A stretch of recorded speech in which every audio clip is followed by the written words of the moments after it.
सभी विद्यार्थियों को नमस्ते। ये 11th क्लास का हिस्ट्री का लेसन डिस्प्लेसिंग इंडिजेनियस पीपल्स। डिस्प्लेसिंग का अर्थ है विस्थापन करना, किसको? जो वहाँ के मूल निवासी हैं।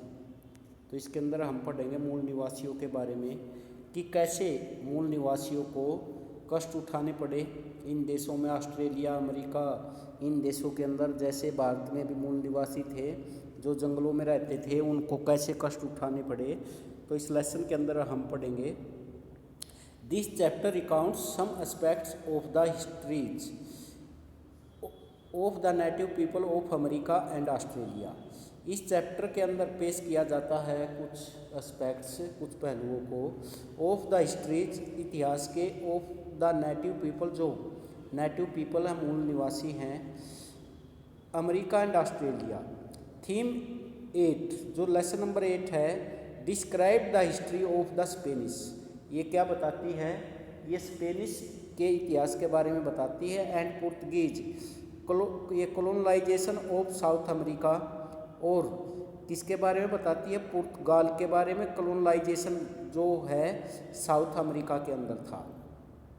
From the 18th century more एरिजीज of south America, central America, north America, south Africa, Australia and New Zealand cam to be settled bye immigrants from Europe. इनको क्या कियागा कि इन देशों से जो न्यूजीलैंड से आए उनको भी सेटल्ड किया गया बाय इमिग्रेंट्स फ्रॉम यूरोप से।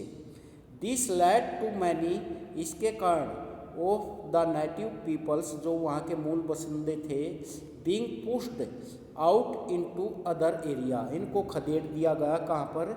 दूसरे क्षेत्रों में। जो वहाँ के किसको बसागा? जो यूरोपियन थे उनको तो वहाँ पर बसागा, लेकिन जो मूल बसिंदे थे उनको वहाँ से खदेड़ दिया गया।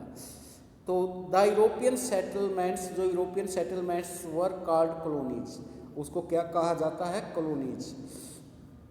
When the European inhabitants of the colonies became independent, कब जो है यूरोपियन इनहेबिटेंट्स थे of the colonies became independent, ये क्या हुए? इंडिपेंडेंट हुए। Of the European mother country, जो यूरोप के मदर कंट्री थे, दिस कॉलोनीज बिकेम स्टेट्स और कंट्रीज, ये कॉलोनीज क्या बन गई? ये स्टेट या देश बन गए। In the 19th century, in the 19th and 20th century क्या हुआ था? 19वीं और 20वीं शताब्दी में people from Asia countries also migrated, ये भी लोग आए to some of these countries, इन देशों से। Today these Europeans and Asians form, इन यूरोपियन और एशियंस ने निर्माण किया किस चीज़ का? The majority in these countries and the number of the native inhabitants, और जो संख्या थी इनहेबिटेंट्स की, आर वेरी स्मॉल, वो बहुत ही क्या थी? कम थी। They are hardly seen in the towns and peoples, वो मुश्किल से दिखाई देते थे कस्बों में और शहरों में।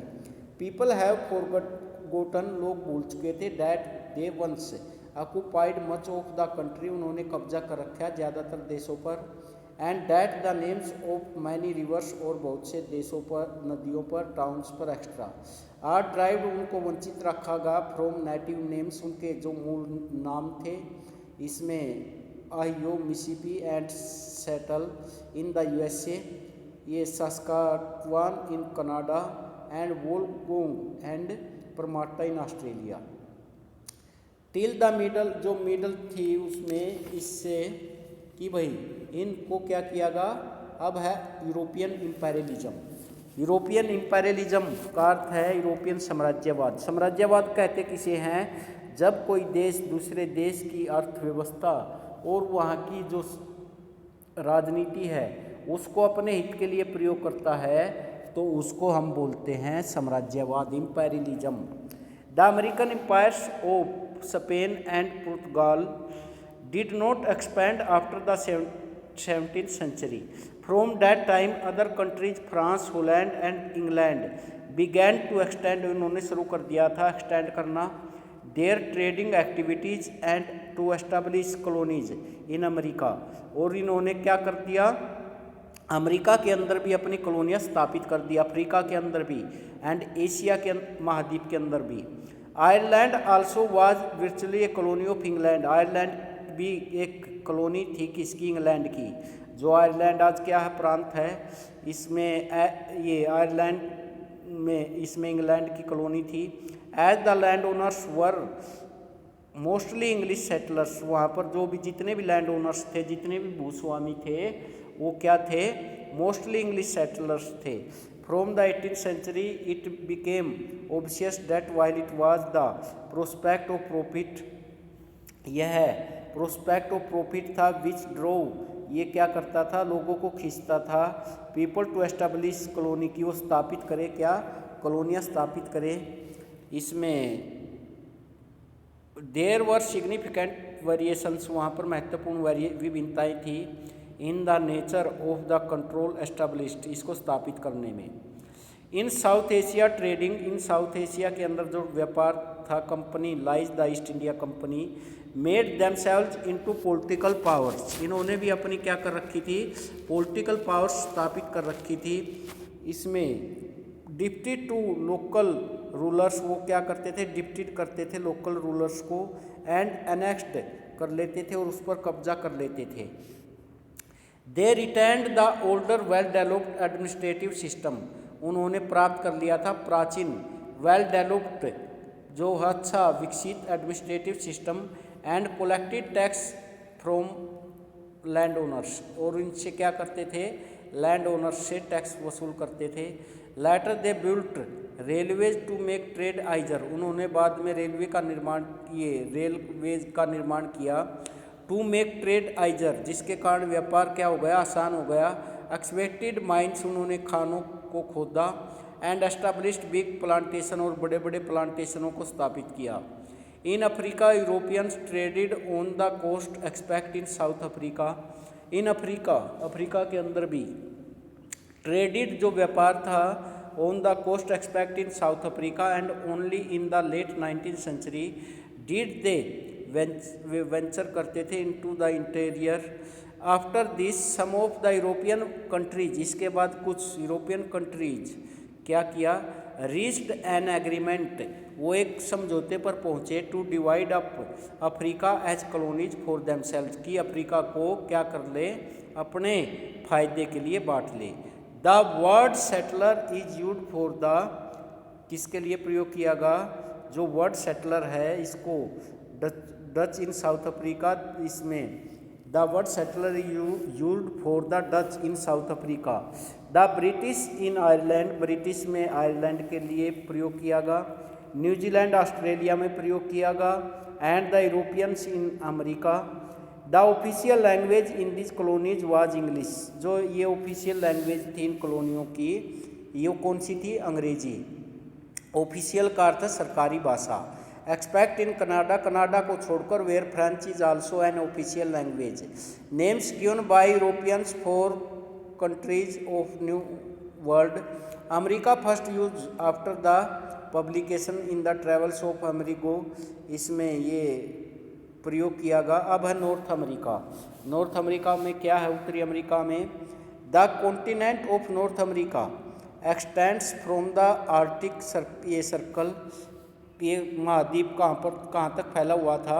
उत्तरी ध्रुवीय वृत्त से लेकर ट्रॉपिक कैंसर का अर्थ कर्क रेखा तक।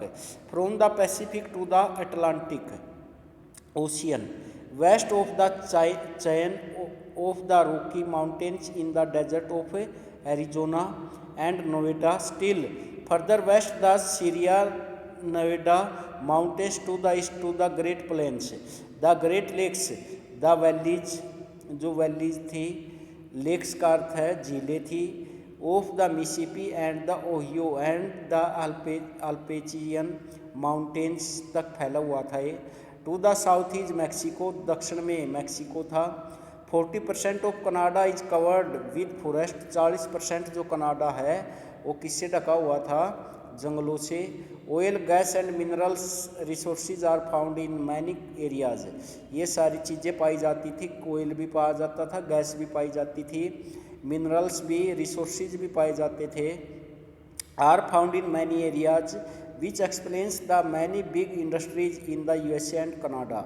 Today wheat corn and fruit are grown extensively, इसको उगाया जाता था। And fishing is a major industry in Canada, मछलियों का उत्पादन करना कनाडा के अंदर भी एक मुख्य उद्योग था। Mining industry and extensive, mining का अर्थ है कि जो खाने थी, इंडस्ट्री थी, and extensive agriculture have been developed only in the last 200 years, इसको भी विकसित किया गया पिछले 200 वर्षों में। बाय इमिग्रेंट्स, इमिग्रेंट्स का अर्थ है जो अप्रवासी थे, फ्रॉम यूरोप से, अफ्रीका एंड चाइना से। But there were people who had been living in North America for thousands of years before the Europeans learned of its existence. But there were people, वहाँ पर कुछ लोग थे, who had been living in North America, जो North America में रह रहे थे, for thousands of years before the European learned of its existence, उसमें जाना, यूरोपियनों के बारे में जाना, ऑफ इट्स एग्जिस्टेंस, और उनके अस्तित्व के बारे में सीखा।